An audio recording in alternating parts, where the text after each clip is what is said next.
महाराष्ट्र की राजनीति गर्मा रही है और दोनों ही पक्ष एक दूसरे की कमजोर रग पर वार कर रहे हैं। दोस्तों, भारतीय जनता पार्टी का हमला बिल्कुल स्पष्ट है। नकारात्मक राजनीति और साथ ही विपक्ष यानी इंडिया गठबंधन की कमजोर नब्ज पर वार करना। दूसरी तरफ राहुल गांधी ने एक ऐसा सिक्सर मारा है दोस्तों, क्रिकेट की भाषा में ऐसा सिक्सर मारा है जिसका जवाब भारतीय जनता पार्टी के पास नहीं है।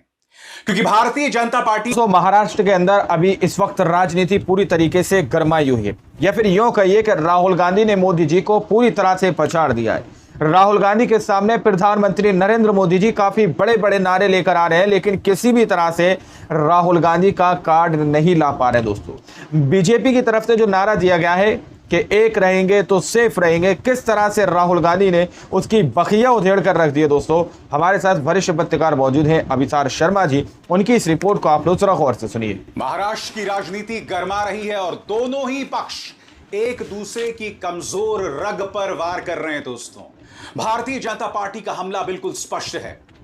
नकारात्मक राजनीति और साथ ही विपक्ष यानी इंडिया गठबंधन की कमजोर नब्ज पर वार करना। दूसरी तरफ राहुल गांधी ने एक ऐसा सिक्सर मारा है दोस्तों, क्रिकेट की भाषा में ऐसा सिक्सर मारा है जिसका जवाब भारतीय जनता पार्टी के पास नहीं है। क्योंकि भारतीय जनता पार्टी कोई जवाब नहीं बन रहा, कह रही है बटेंगे तो कटेंगे, एक रहेंगे तो सेफ रहेंगे। दरअसल प्रधानमंत्री नरेंद्र मोदी का यह बयान सामने उभर कर आया जिसमें उन्होंने कहा, कोई नहीं चाहता कि समाज बिखरे, समाज छोटे छोटे टुकड़ों में बंट जाए, इसीलिए हम ये हमेशा याद रखना चाहते हैं, एक रहेंगे तो सेफ रहेंगे। राहुल गांधी ने दोस्तों इस पर एक करारा हमला किया है। उन्होंने बाकायदा यह तस्वीर पेश की है और इसमें आप देख सकते हैं सेबी की प्रमुख माधवी बुच हैं, गौतम अडानी हैं, प्रधानमंत्री नरेंद्र मोदी के परम मित्र अमित शाह हैं और देश के राष्ट्रीय सुरक्षा सलाहकार अजीत डोभाल, और ऊपर है राहुल गांधी का संदेश, मन की बात अब जुबान पर, एक हैं तो सेफ हैं। इस संदेश के मायनों को समझिए। पूरी तरह से राहुल गांधी ने घेरने का काम किया। दूसरे सेबी प्रमुख माधवी बुच की भूमिका पर सवाल उठ रहे हैं और भारतीय जनता पार्टी इस मामले की जांच भी नहीं चाहती है। जब माधवी बुच को संसदीय समिति बुलाती है पूछताछ के लिए, तो खुद भारतीय जनता पार्टी के विवादास्पद सांसद निशिकांत दुबे कहते हैं, कोई जरूरत नहीं आने की, इससे देश की अर्थव्यवस्था को नुकसान पहुंचेगा। यानी कि साफ तौर पर माधवी बुच, गौतम अडानी और भारतीय जनता पार्टी का जो लिंक है वो दिखाई दे रहा है। मामला कथित भ्रष्टाचार को लेकर है, मगर संदेश क्या है कि हम सबको एक रहना है तो हम सेफ रहेंगे। इसीलिए राहुल गांधी यहां पर माधवी बुच पर हमला बोलते हैं, इसीलिए यहां गौतम अडानी का नाम लिया जाता है, यहां पर राष्ट्रीय सुरक्षा सलाहकार अजीत डोभाल का भी जिक्र किया जा रहा है, क्योंकि साफ तौर पर देश की साख को लेकर जो लगातार सवाल उठ रहे हैं, खासतौर से भारत और अमेरिका के बीच में जो तनाव है या भारत और कनाडा के बीच में जो तनाव है, यह कहीं ना कहीं राष्ट्रीय सुरक्षा सलाहकार अजीत डोभाल की नाकामी मानी जा रही है। और सबसे बड़ी बात यह कहा जा सकता है कि इस तस्वीर में ये जो पांचों चेहरे हैं, इस वक्त देश के सबसे ताकतवर चेहरे हैं और राहुल गांधी ने कहीं ना कहीं इसी पर वार किया है, इन पांच चेहरों पर जो देश के सबसे ज्यादा ताकतवर चेहरे हैं। इस बीच दोस्तों, दोनों ही पक्षों ने यानी इंडिया गठबंधन अघाड़ी ने और एनडीए गठबंधन ने अपना अपना संकल्प पत्र जारी कर दिया। उसमें क्या क्या है, कुछ देर बाद मैं उसकी चर्चा करूंगा दोस्तों, मगर आप जानते हैं कि भारतीय जनता पार्टी गठबंधन की जो सबसे महत्वाकांक्षी योजना है, जो उन्हें दोबारा सत्ता में पहुंचा सकती है, वो है लाड़की बहन योजना। यानी कि किस तरह से महिलाओं को हर महीने पैसे दिए जाने की बात की जा रही है दोस्तों। अब ये जो 1500 का आंकड़ा है, इसे 2100 तक करने की योजना बनाई जा रही है नई संकल्प योजना में। एक तरफ तो भारतीय जनता पार्टी ये बातें करती है, मगर दूसरी तरफ उनके सांसद हैं धनंजय महाडिक, वो मंच पर खड़े होकर धमकी दे रहे हैं कि अगर कोई महिला कांग्रेस की रैली में दिखाई देगी तो उसकी फोटो खींच लो। लाड़की बहन योजना के अंतर्गत उसे फायदा नहीं मिलेगा। इस तरह से एक बताइए, सांसद सोचिए। खुलकर मंच पर धमकी दे रहा है।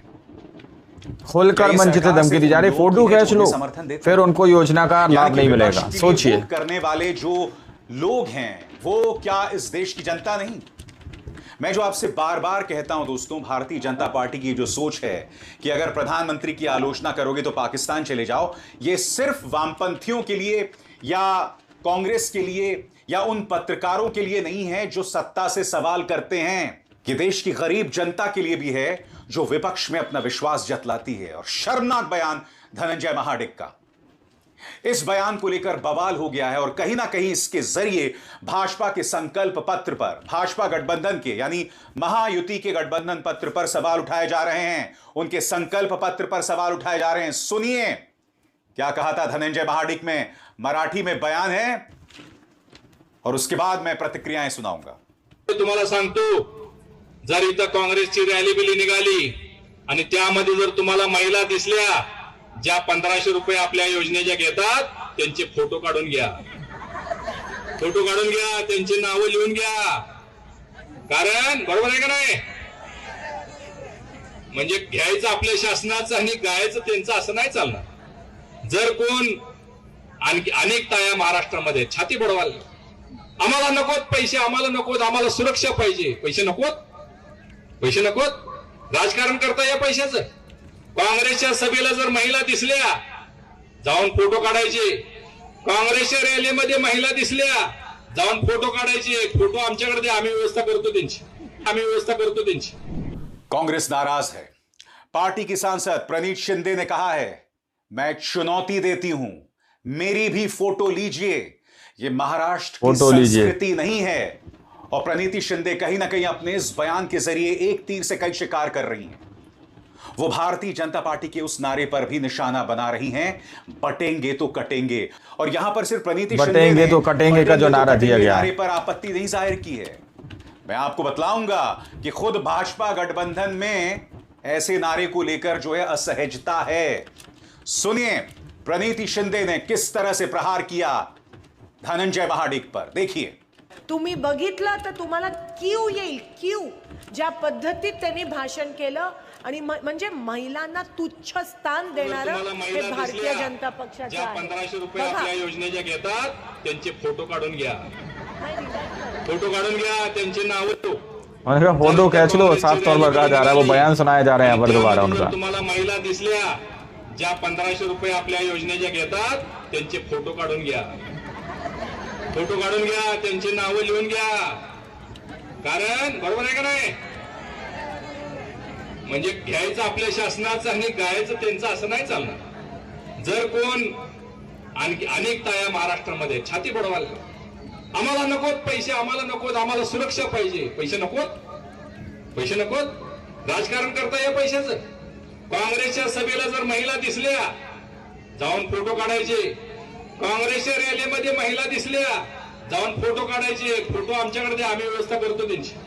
बघा निषेध, आता अर्ध्या तासापूर्वी एका सभेत बोलले, तुम्ही फोटो काढा त्यांचे, माझ्याकडे द्या, आम्ही व्यवस्था करतो म्हणे। निषेध, शेम, शेम करायला पाहिजे या लोकांचं। कोणत्या पद्धतीची भाषा आहे ही? महाराष्ट्राच्या संस्कृतीला शोभणारी तरी भाषा आहे का? कुठे नेऊन ठेवलं आमचा महाराष्ट्र की आम्हाला फोटो द्या, आम्ही व्यवस्था करतो? एवढं तुच्छ, घ्या फोटो, बिनधास्त घ्या आमचे फोटो, आणि त्यांचे फोटो घ्यायच्या आधी ना आमचे फोटो घ्या, बघूया तुम्ही काय बिघडवू शकता या महाराष्ट्राच्या लेकीचा। आज धनंजय महाडिक के इस शर्मनाक बयान पर सवाल किया जा रहा है। उद्धव सेना की सांसद प्रियंका चतुर्वेदी का यह लंबा चौड़ा बयान, और इस लंबे चौड़े बयान में वो पूछ रही हैं, मैं महाझूठी गैंग से एक सवाल पूछना चाहती हूं, लाड़की महाझूठी है गैंग से फंड आ रहे हैं, क्या वो गुप्त चुनावी चंदे से आए हैं? सीधा ताना। दूसरा सवाल, लाड़की बहन योजना के लिए जो फंड आ रहे हैं क्या वो पीएम केयर्स फंड से आए हैं, जिसको लेकर पूरा अंधियारा है, कोई पारदर्शिता नहीं है? सवाल नंबर 3, क्या लाड़की बहन योजना के लिए जो फंड हैं वो प्रधानमंत्री मोदी और अमित शाह की जेब से आए हैं? बिल्कुल नहीं। ये जो फंड है महाराष्ट्र की जनता के टैक्स के पैसे से आया है। मगर ये संवेदनहीन और क्रूर शब्द बताते हैं कि भाजपा गठबंधन में किस तरह का अहंकार है। यह एक बार फिर उनके तमाम स्कीम्स के दावों को एक्सपोज कर रहा है। और महाडिक साहब को उद्धव सेना की सांसद का यह संदेश भी है कि महाराष्ट्र की जनता को यह कोई नहीं बता सकता कि वो कैसे वोट करेंगे। साफ तौर पर दोस्तों, ये जो बयान है धनंजय महाडिक का, वो एक बहुत ही शर्मनाक बयान है। याद कीजिएगा किस तरह से राहुल गांधी पर हमला बोलने के लिए देवेंद्र फडणवीस ने संविधान का अपमान कर दिया था। संविधान का अपमान कर दिया, सोचिए, साथ जोड़ दिया था। एक के बाद एक इस तरह से गलतियां भाजपा के नेता कर रहे हैं अपने अहंकार के चलते, और अब उन्हीं के गठबंधन में शामिल लोग उन पर सवाल खड़े कर रहे हैं। राज ठाकरे ने तंज कसा है सीधे तौर पर प्रधानमंत्री नरेंद्र मोदी पर। एबीपी न्यूज की यह खबर, प्रधानमंत्री ने कहा था भ्रष्टाचारी को जेल में डालेंगे, मगर अब उन्होंने अजीत पवार को डेप्यूटी चीफ मिनिस्टर बना दिया। सुनिए राज ठाकरे क्या कह रहे हैं। म्हणजे अजित पवारना ज्या वेळेला तुम्ही परत मंत्रिमंडळामध्ये घेताय, त्यांना उपमुख्यमंत्री देताय, पद देताय, त्याच्या बरोबर 10 दिवस अगोदर दोस्तों आप लोगों ने इस वीडियो को शुरू से आखिर तक देखा। वीडियो के अंदर साफ तौर पर बात की गई है कि किस तरह से यहाँ पर ये बात की जा रही है कि एक रहोगे तो सेफ रहोगे, उसकी बकिया राहुल गांधी ने उधेड़ दी। लेकिन दोस्तों एक सवाल मैं आप लोगों से पूछ रहा हूं जो कि अभिसार शर्मा जी ने नहीं पूछा, एक रहोगे तो सेफ रहोगे, क्या मणिपुर में ये नारा नहीं लागू होना चाहिए? वहां की जनता पिछले 15-16 महीनों से कितने बड़े दंगे के अंदर झुलसती हुई नजर आ रही है, जहां पर आगजनी जैसे माहौल है, वहां पर हालात हैं, बावजूद इसके फिर भी मोदी जी ने किसी भी तरह की वहां की खैर ख्वाही नहीं दी। और एक तरफ प्रधानमंत्री नरेंद्र मोदी जी झारखंड के अंदर जाकर कह रहे हैं तुम्हारी बहन बेटियों को किडनैप कर लिया जाएगा, घुसपैठी उठाकर ले जाएंगे। जरा सोचिए किस तरह से यहाँ पर बीजेपी पार्टी जो है यहाँ पर पूरी तरह से वही डिवाइड एंड रूल, अंग्रेजों वाला फॉर्मूला, बांटो और राज करो की यहाँ पर जो है सीधे तौर पर उसी नक्शे कदम पर चलने की कोशिश की जा रही है। देखिए रिपोर्ट आप लोगों के सामने है, यहाँ पर एक के बाद एक अपने अहंकार में काफी बड़े ऐसे कदम भाजपा बीजेपी पार्टी उठाती हुई नजर आ रही है दोस्तों, जैसे कि संविधान की जिस तरह से अपमान किया गया फडणवीस की तरफ से। बाकी आप लोगों के सामने हम रिपोर्ट मुसलसल रख रहे हैं। आप लोगों ने इस वीडियो को शुरू से आखिर तक देखा सुना, आप लोग क्या सोचते हैं, क्या समझते हैं, अपनी राय को मेरे सेक्शन में जरूर दीजिएगा। मिलता है अगली वीडियो में, जब तक के लिए जय हिंद जय भारत।